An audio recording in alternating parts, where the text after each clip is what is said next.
తెలుగు రుచులకు స్వాగతం. అందరికీ నమస్తే.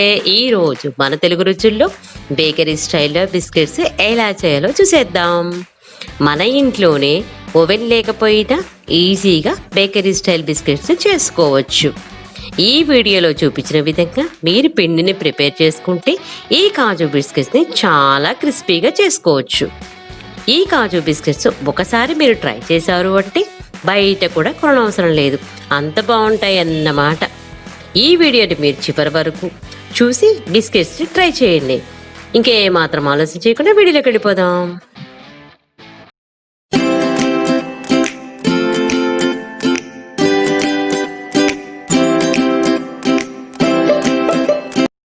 ఒక మిక్సీ జార్ తీసుకొని దీంట్లో 1/4 వరకు కాజు తీసేసుకొని ఒకసారి మిక్సీ పట్టేసుకోవాలి. తర్వాత అది పౌడర్గా పక్కన పెట్టుకోవాలి. ఇంకొక మిక్సింగ్ బౌల్ తీసుకొని దాంట్లో నెయ్యి వేసుకొని 1 కప్పు నెయ్యి తీసుకోవాలి. ఆ నెయ్యి వేసిన తర్వాత బాగా బీట్ చేయాలన్నమాట. ఇలా బీట్ చేయడం వల్ల బిస్కెట్స్ అనేవి మనకి క్రిస్పీగా వస్తాయి. నెయ్యిని బాగా బీట్ చేసిన తర్వాత అదే కప్పుతో 1 కప్పు షుగర్ పౌడర్ని కూడా యాడ్ చేయాలి. ఏ కప్పుతో అయితే మనం మెజర్ చేసామో నెయ్యిని అదే కప్పుతో షుగర్ పౌడర్ని యాడ్ చేయాలి. ఇప్పుడు ఇది వేసిన తర్వాత కూడా బాగా బీట్ చేయాలన్నమాట. ఇలా బీట్ చేసిన తర్వాత నెయ్యిలో ఈ షుగర్ పౌడర్ అంతా బాగా కలిసిపోతుంది. అలాగే బీట్ చేయాలన్నమాట. ఇప్పుడు ఒక స్ట్రైనర్ తీసుకొని దాంట్లో అదే కప్పుతో 2 కప్పుల వరకు మైదా పిండిని యాడ్ చేయాలి. అలాగే 1 టేబుల్ స్పూన్ వరకు బేకింగ్ పౌడర్ని యాడ్ చేయాలి. ఇప్పుడు దీన్ని మనం జల్లించుకోవాలి. ఇలా పిండిని జల్లించుకుంటే మనకి దీంట్లో ఉన్న డస్ట్ అంతా పోయి మనకి బాగా పిండి సాఫ్ట్గా వస్తుంది. అందుకని కంపల్సరీగా జల్లించాలి. ఇప్పుడు ఈ పిండిని మనం ముందుగానే బీట్ చేసుకున్న నెయ్యి షుగర్ పౌడర్లో ఈ పిండి మొత్తం వేసేయాలి. నేను చెప్పిన మెజర్స్తో చేసేస్తే మీకు సేమ్ యాజ్ టీజ్గా ఈ విధంగా పిండి అనేది వస్తుంది. ఇప్పుడు పిండిని అంతా ఒకసారి బాగా చేతితో కలుపుకోవాలి. ముందుగా మనం కాజుని పౌడర్ చేసి పెట్టుకున్నాం కదా, అది 2 పార్ట్స్గా డివైడ్ చేసుకొని ఒక పార్ట్ని ఇందులో వేసేసుకొని కొంచెం పక్కన ఉంచేసుకుంటే మనం బిస్కెట్ షేప్ చేసిన తర్వాత దాంట్లో టిప్ చేసుకోవచ్చు అనమాట. పిండిని ఈ విధంగా కలుపుకోవాలి. మెజర్స్ కరెక్ట్గా వేస్తే పిండి మీకు ఈ విధంగా వస్తుంది, చాలా సాఫ్ట్గా. ఇప్పుడు ఈ పిండి అంతా ఇలా కలిపేసుకున్న తర్వాత దీన్ని బాగా ఓవర్గా కలపకూడదండి. ఇప్పుడు ఒక ప్లేట్ తీసుకొని దానిపైన కొంచెం నెయ్యి వేసేసి నెయ్యితో ఆ ప్లేట్ అంతా అప్లై చేయాలి. ఎందుకంటే బిస్కెట్స్ అంటుకోకుండా ఉండటం కోసం అనమాట. ఇలా నెయ్యి రాసిన తర్వాత మనం కొంచెం పిండిని కొంచెం కొద్దిగా తీసుకొని చేతిలో పెట్టుకొని మనకు కావాల్సిన షేప్లో బిస్కెట్స్ని తయారు చేసుకోవచ్చు. నేను స్క్వేర్ షేప్లో చేస్తున్నాను, రౌండ్గా అయినా చేసుకోవచ్చు, మన ఇష్టం ఏ షేప్లో అయినా చేసుకోవచ్చు. ఈ విధంగా పిండిని మొత్తం షేప్లు చేసేసుకొని మనం నెయ్యి రాసిన ప్లేట్లో పెట్టేసుకోవాలన్నమాట.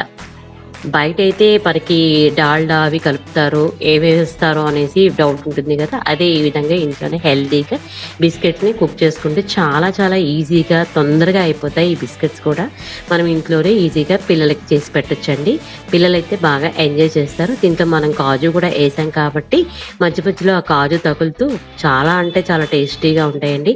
పిండిని ఈ విధంగా మీరు కలిపి ట్రై చేయండి బిస్కెట్లు. ఒకసారి ట్రై చేస్తే మీరే ఖచ్చితంగా చాలా చాలా బాగున్నాయని మళ్ళీ మళ్ళీ మీరే చేసుకుంటారు. అదేవిధంగా మళ్ళీ ఇంకొక కొంచెం పిండిని తీసుకొని మళ్ళీ బిస్కెట్ని తయారు చేద్దాం. ఆ విధంగా పిండి మొత్తాన్ని బిస్కెట్స్ని తయారు చేసుకొని నెయ్యి రాసిన ప్లేట్లో పెట్టుకోవాలి. ఈ కుక్ అవ్వడానికి కూడా మనకి 25 మినిట్సే పడుతుందండి. ఈజీగా మనకు మొత్తం ప్రాసెస్ అవ్వడానికి 1/2 అవర్ పడుతుంది అనమాట. ఇంత ఈజీగా ఓవెన్ లేకపోయినా మనం ఒక గిన్నెలో మామూలుగా ఒక బౌల్లో పెట్టేసుకొని బేక్ చేసేసుకుంటే చాలా అంటే చాలా టేస్టీ అయిన బిస్కెట్స్ రెడీ అయిపోతాయి. ఇప్పుడు స్టవ్ ఆన్ చేసేసి ఒక గిన్నె పెట్టుకొని దాంట్లో స్టాండ్ పెట్టేసి ఫ్రీ హీట్ చేసుకోవాలి ఒక 5 మినిట్స్ వరకు. ఈలోగా మనం బిస్కెట్స్ని రెడీ చేసి పెట్టుకున్నాక దాన్ని జీడిపప్పు పౌడర్ ఉంది కదా దాంట్లో డిప్ చేసేసుకుందాం. ఇలా డిప్ చేసేసుకుంటే పైన కూడా తగులుతూ మధ్య మధ్యలో బిస్కెట్ పౌడర్ కాజు పౌడర్ వేసాం కాబట్టి అవి తగులుతూ మనకి చాలా అంటే చాలా టేస్టీగా ఉంటాయి ఈ బిస్కెట్స్. ఇప్పుడు వీటన్నిటిని ప్లేట్లో పెట్టేసుకొని ఫ్రీ హీట్ చేసుకున్న గిన్నెలోకి షిఫ్ట్ చేసేసుకుందాం. ఇలాగా అన్ని ఈ ప్లేట్లోకి పెట్టేసుకోవాలి. జాగ్రత్తగా కొంచెం కొంచెం గ్యాప్ ఇచ్చుకుంటూ బిస్కెట్స్ని పెట్టుకోవాలన్నమాట. మరి కొంచెం గ్యాప్ ఇస్తే చక్కగా కుక్ అవుతాయి అన్నమాట. కొంచెం ఇట్లా హోల్స్ ఉన్న ప్లేట్లో పెట్టేసుకుంటే కింద నుంచి హీట్ వచ్చేసి తొందరగా కుక్ అవుతాయని పెట్టాను. మామూలు స్టీల్ ప్లేట్లో అయినా పెట్టుకోవచ్చండి. నేను 2 ప్లేట్లలోకి పెట్టేశాను. 2 ప్లేట్లు ఒకదాని తర్వాత ఒకటి నేను కుక్ చేసుకుంటున్నాను. ఇప్పుడు ప్రీ హీట్ అయిపోయిన గిన్నెలో ఈ ప్లేట్ని పెట్టేసుకుందాం. ఈ ప్లేట్ పెట్టిన తర్వాత కంప్లీట్గా లో ఫ్లేమ్లో పెట్టుకుని 25 మినిట్స్ వరకు ఉంచేసుకుంటే ఇవి కుక్ అయిపోయి మనకి బిస్కెట్స్ రెడీ అయిపోతాయి అన్నమాట. ఇప్పుడు ప్లేట్ పెట్టేద్దాం. దానిపైన ఇలా ట్రాన్స్పరెంట్ ప్లేట్ పెట్టడం వల్ల కుక్ అవుతుంది లేదు కూడా మనకు చక్కగా తెలుస్తుంది అనమాట, కనబడుతుంది.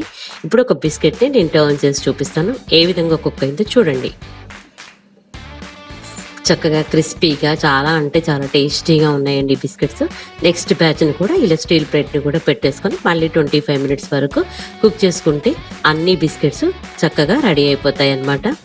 చూడండి, చాలా అంటే చాలా టేస్టీ అయిన బిస్కెట్స్ మనకి ఈజీగా ఇంట్లోనే చేసుకున్నాం కదా, బేకరీ స్టైల్ బిస్కెట్స్ని. మీరు కూడా ఖచ్చితంగా ఈ వీడియోని చూసి ట్రై చేయండి. మీకు ఎలా వచ్చిందో కామెంట్ సెక్షన్లో కామెంట్ తెలియజేయండి, లైక్ చేయండి, షేర్ చేయండి, సబ్స్క్రైబ్ చేయడం మర్చిపోద్దు. Thank you for watching.